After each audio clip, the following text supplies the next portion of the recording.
Hello বন্ধুরা, কখনো কি ভেবে দেখেছেন ফার্মের ভেতরে লালন পালন করা মুরগিগুলো একটা স্বাধীন জীবনের জন্য কতটা আফসোস করে?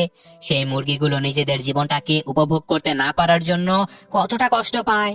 যদি না ভেবে থাকেন তাহলে আজকের এই গল্পটা আপনাদের জন্য, কারণ আজকের এই মজাদার গল্পে একটা ফার্মের ভেতরে থাকা মুরগিগুলোর অসাধারণ একটা অ্যাডভেঞ্চার দেখানো হয়েছে। তো চলুন বেশি দেরি না করে সরাসরি গল্পে চলে যাওয়া যাক।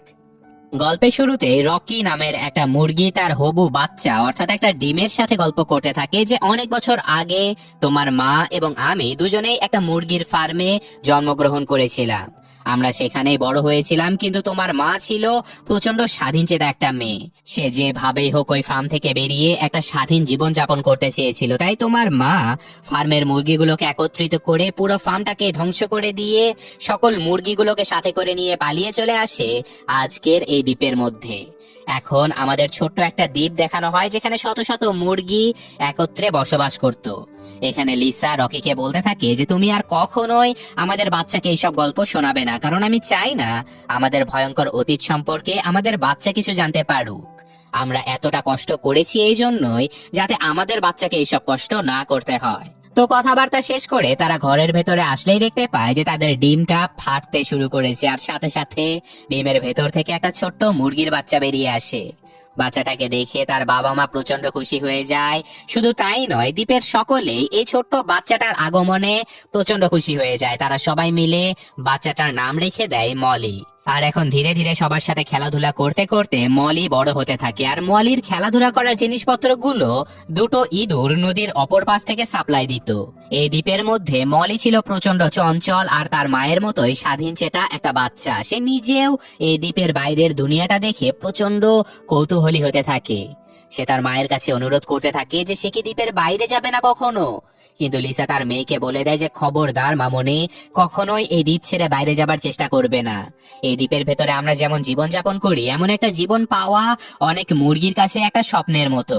তো এইসব গল্প শেষ হতে না হতে তারা দ্বীপের ভেতরে ভূকম্পন অনুভব করতে থাকে। সাথে সাথে তারা সবাই মিলে দ্বীপের বাইরে তাকালে দেখতে পায় যে বাইরের দিকটায় কয়েকজন মানুষ আশেপাশের সকল জঙ্গলগুলো কেটে বিশাল একটা মুরগির ফার্ম বানানোর চেষ্টা করছে।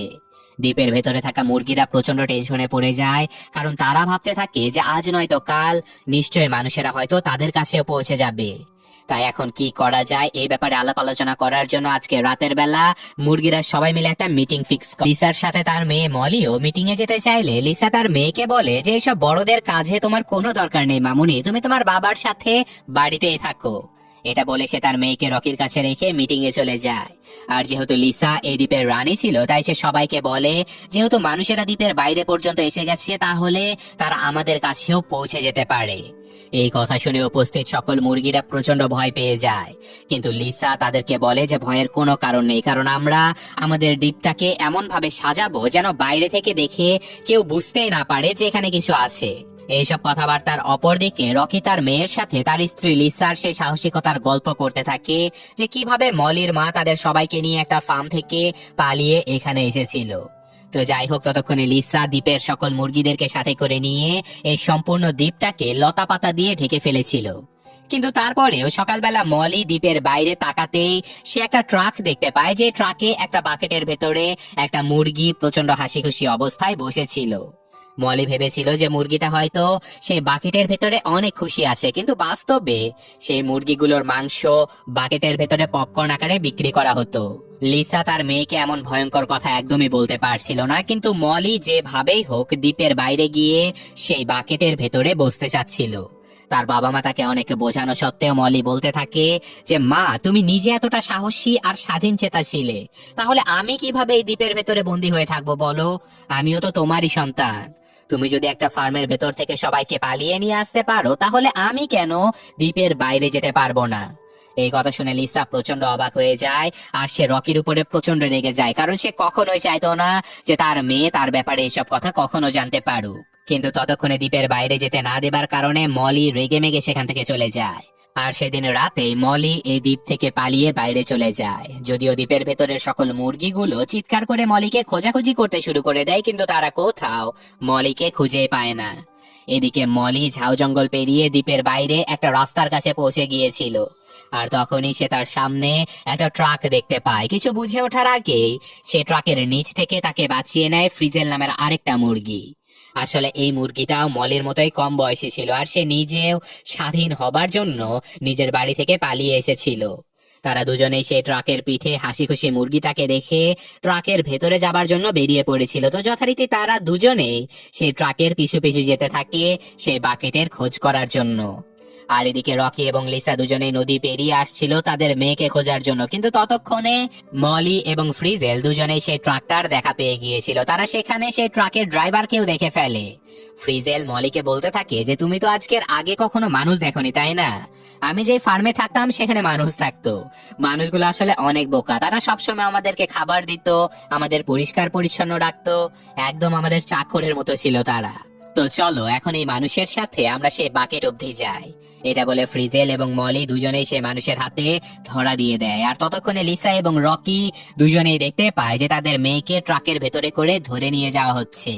রকি, লিসা এবং তাদের দ্বীপের আরো বেশ কয়েকটা মুরগি মিলে একসাথে এসেছিল সেই ট্রাকটাকে থামিয়ে মলিকে বাঁচানোর জন্য, কিন্তু তারা শত চেষ্টা করার পরেও কোনোভাবেই মলিকে সেই ট্রাকের ভেতর থেকে বের করতে পারে না।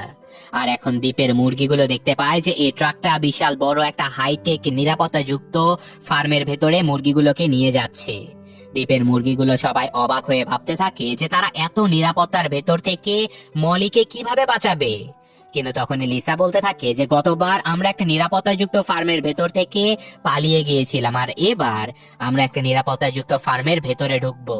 এদিকে ট্রাকের ভেতরে থাকা সকল মুরগিগুলোকে একটা বিশাল পার্কের মতো জায়গায় নিয়ে আসা হয়, আর সেখানে যাবার আগে সকল মুরগিগুলোর গলায় একটা করে বেল্ট পরিয়ে দেয়া হয়, যেটা দেখে মলি এবং ফ্রিজেল প্রচন্ড ভয় পেয়ে তারা উল্টো দিকে দৌড়ে পালিয়ে চলে যায়। কিন্তু ততক্ষণে ট্রাকে থাকা বাকি মুরগিগুলোর গলায় সেই বেল্ট পরিয়ে দেয়া হয়েছিল। আর ফাইনালি মলি এবং ফ্রিজেল সহ সেই বেল্ট পরা মুরগিগুলোকে একটা পার্কের ভেতরে রাখা হয়, আর সেখানে মুরগিগুলো অনেক মজা করতে থাকে। আর এদিকে ফার্মের বাইরে লিসা তার দলের সাথে প্ল্যান বানাতে থাকে যে কিভাবে এই ফার্মের ভেতর থেকে তার মেয়েকে বাঁচানো যায়। কিন্তু রকি তার মেয়েকে বাঁচানোর জন্য এতটাই উতলা হয়ে গিয়েছিল যে সে কোনো কিছু না ভেবে এক লাফে ফার্মের ভেতরে যাবার চেষ্টা করে। কিন্তু প্রথমে সে বৈদ্যুতিক শক খেয়ে আহত হয়ে যায় এবং তারপর বড় বড় ইলেকট্রিক অস্ত্রগুলোর আঘাতে সে উড়ে ফার্মের ছাদের উপরে পৌঁছে যায়। আর তখনই সেখানে আরেকটা মেশিন এসে রকিকে ফার্মের ভেতরে ফেলে দেয়। এটা দেখে লিসা বুঝতে পারে যে ফার্মের ভেতরে ঢোকা এতটাও সহজ নয়, তাই সে সাহায্য নেবার জন্য জনি আর মাইকেল নামের দুটো ইঁদুরের কাছে চলে যায়, যারা তাদের দ্বীপে জিনিসপত্র সাপ্লাই দিত। তো প্রথম প্রথম ইঁদুরগুলো তাদের সাহায্য করতে না চাইলেও তারা যখন জানতে পারে যে তাদের ভাতিজি মলি ফার্মের ভেতরে আটকা পড়েছে, তখন তারা কোনো কিছু না ভেবেই মুরগিগুলোকে সাহায্য করার জন্য রাজি হয়ে যায়। আর এরপর তারা সবাই মিলে ফার্মের ভেতরে ঢোকার জন্য একটা ড্যামও বানিয়ে সেখানে প্ল্যানিং করতে থাকে। আর অপরদিকে ফার্মের ভেতরে মলি এবং ফ্রিজেল দুজনেই অনেক মজা করছিল। তারা এখানে আনলিমিটেড খাবার পাচ্ছিল, খেলার জন্য অনেক সময় পাচ্ছিল, তাই তারা প্রচন্ড খুশি ছিল। কিন্তু কিছুক্ষণের মধ্যেই তারা বুঝতে পারে যে এই বেল্ট পরানো মুরগিগুলো কেমন যেন অস্বাভাবিক আচরণ করছে।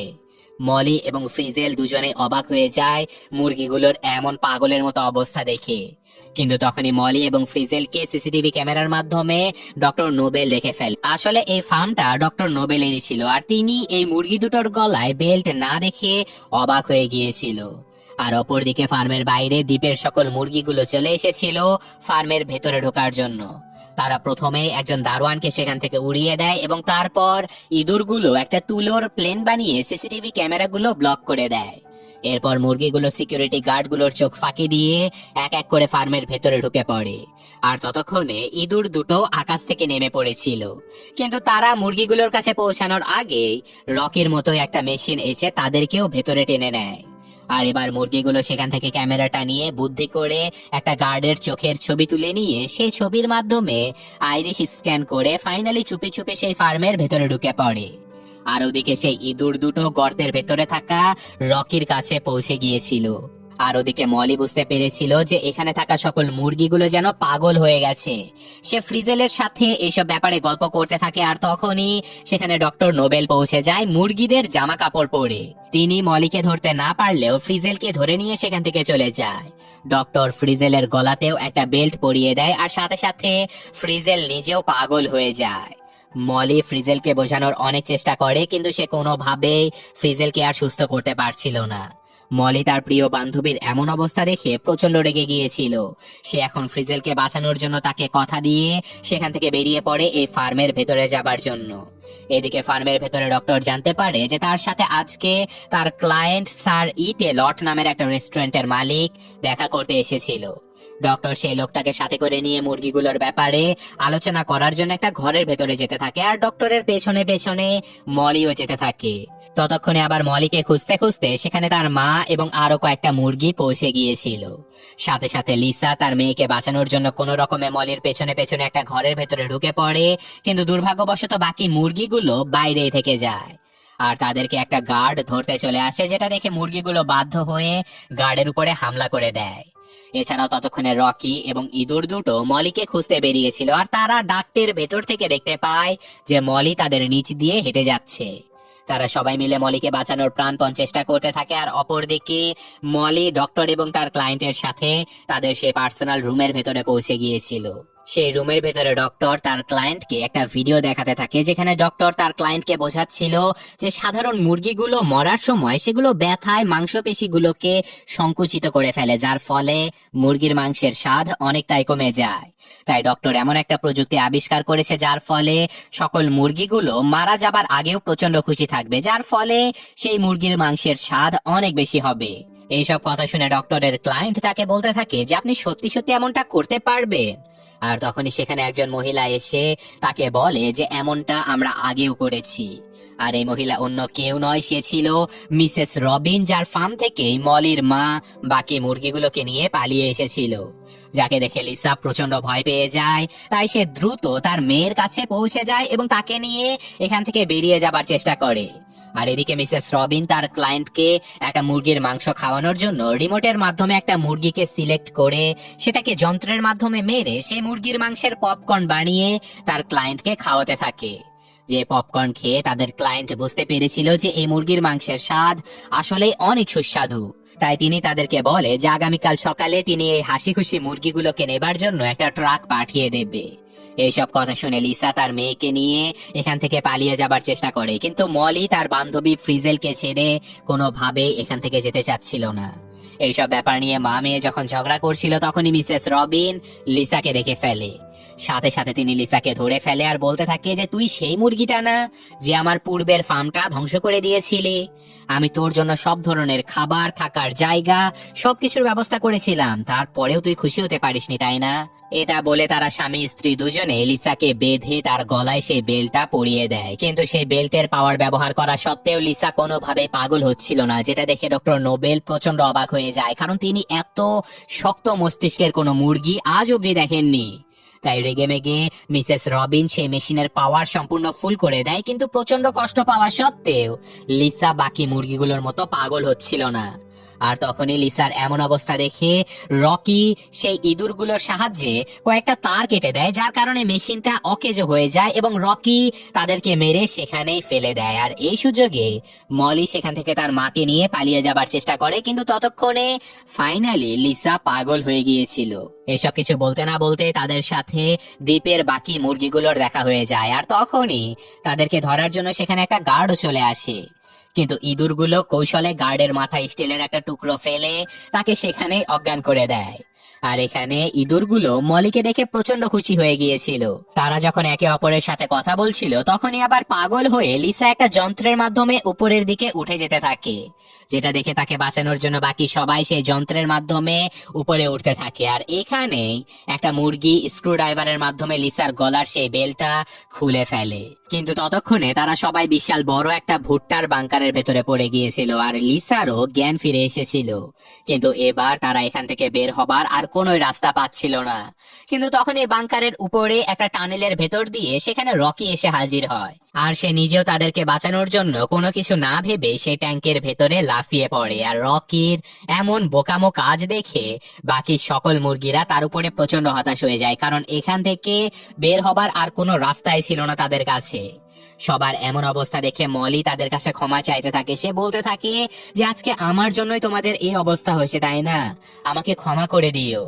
এইসব কথা বলতে বলতে পরদিন সকাল হয়ে গিয়েছিল, আর সেখানে থাকা বাকি মুরগিগুলোকে নেবার জন্য একটা ট্রাক সে ফার্মে পৌঁছে গিয়েছিল।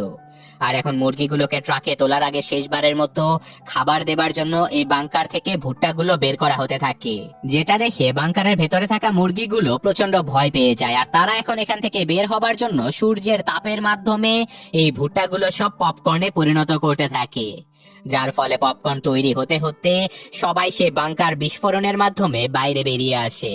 এক মুহূর্তের মধ্যেই তারা সবাই এখান থেকে পালিয়ে যাবার জন্য প্রস্তুত হয়ে যায়, কিন্তু যাবার আগে হঠাৎ করে লিসার মনে হতে থাকে যে এখানে থাকা বাকি মুরগিগুলোকেও বাঁচানো উচিত। তাই সে সকল মুরগিগুলোকে বিদায় জানিয়ে বলতে থাকে যে তোমরা চলে যাও, আমি এই মুরগিগুলোকে বাঁচিয়ে তবে এখান থেকে বেরোবো। আর লিসার এমন কথা শুনে দ্বীপে থাকা বাকি মুরগিরাও বলতে থাকে যে তাহলে আমরাও তোমাকে সাহায্য করার জন্য ভেতরে যেতে চাই। তাই ফাইনালি আবারও তারা প্রস্তুত হয়ে যায় ফার্মের ভেতরে থাকা সকল মুরগিগুলোকে বাঁচানোর জন্য। তাই সবার আগে দ্বীপের মুরগিগুলো ডক্টর নোবেলের উপরে হামলা করে দেয় এবং তাকে পাগল বানিয়ে তার কাছ থেকে একটা রিমোট নিজেদের কবজায় করে নেয়। যদিও ততক্ষণে সেখানে মিসেস রবিন পৌঁছে গিয়েছিল, কিন্তু রকি সেই রিমোটটা টিপে সকল মুরগিগুলোর গলার বেলটা বন্ধ করে দেবার চেষ্টা করে, কিন্তু দুর্ভাগ্যবশত সে একটা ভুল রিমোট হাসিল করেছিল। তাই মিসেস রবিন হাসতে হাসতে সঠিক রিমোটটা চেপে সকল মুরগিগুলোকে মারার জন্য প্রস্তুত করে ফেলে। ফার্মের মুরগিগুলো কোনো রকমে ফ্রিজেলের গলার সেই বেলটা খুলে তাকে স্বাভাবিক করতে পারলেও বাকি মুরগিরা ততক্ষণে দলে দলে যাচ্ছিল মরার জন্য। দ্বীপের একদল মুরগি সেই পাগল মুরগিগুলোকে আটকানোর চেষ্টা করতে থাকে, আর অপরদিকে লিসা মুরগিগুলোর গলার সেই ব্যান্ড বন্ধ করে দেবার জন্য রিমোটটা খোঁজার চেষ্টা করতে থাকে। কিন্তু দুর্ভাগ্যবশত লিসা মিসেস রবিনের হাতে ধরা পড়ে যায়, কিন্তু ততক্ষণে মলি আবার সেই রিমোটটাকে দেখে ফেলে। তাই সে দ্রুত সেটাকে হাসিল করার জন্য যেতে থাকে, আর মলি তার বাবা রকিকে বলে দেয় যে আমি ঠিক আছি বাবা, তুমি মাকে গিয়ে সাহায্য করো। কিন্তু একদম শেষ মুহূর্তে মলি ও মিসেস রবিনের হাতে ধরা পড়ে যায়। যদিও ধরা পড়ার সাথে সাথে মলি তার হাতে রিমোটটা তার মায়ের কাছে দিয়ে দিয়েছিল, কিন্তু এখন মিসেস রবিন লিসাকে বলতে থাকে যে রিমোটটা আমার হাতে দিয়ে দাও, নয়তো আমি তোমার মেয়ে মলিকে এখানে মেরে ফেলবো। কিন্তু এবারও রকির সাহায্যে তারা মিসেস রবিনকেই সেই মুরগি মারার মেশিনের ভেতরে ফেলে দেয়, আর এ যাত্রায় তারা প্রাণে বেঁচে যায়। আর এখন তারা সকল মুরগিগুলোর বেল্ট বন্ধ করে দিয়ে স্বাভাবিক করিয়ে নিয়ে দ্রুত একটা ট্রাকের ভেতরে তুলতে থাকে, কিন্তু তারা সেখান থেকে বেরোনোর আগেই মেশিনের ভেতর থেকে মশলা মাখানো মিসেস রবিন বেরিয়ে আসে। তিনি রেগে মেগে মুরগি ভর্তি সেই ট্রাকটাকে আটকানোর জন্য অনেক চেষ্টা করে, তবে দ্বীপের ভেতরে থাকা আরেকটা মুরগির আঘাতে তিনি সেখান থেকে সোজা একটা নদীর ভেতরে পড়ে যায়। আর সাথে সাথে নদীর ভেতরে থাকা অস্ত্রগুলোর আঘাতে মিসেস রবিন সহ সেই ফার্মের ভেতরে বিশাল বড় একটা বিস্ফোরণ হয়ে সবকিছু ধ্বংস হয়ে যায়। আর ফাইনালি এত কিছুর পরে মুরগিগুলো সবাই মিলে তাদের ছোট্ট সেই দ্বীপটাতে ফিরে আসতে সক্ষম হয়।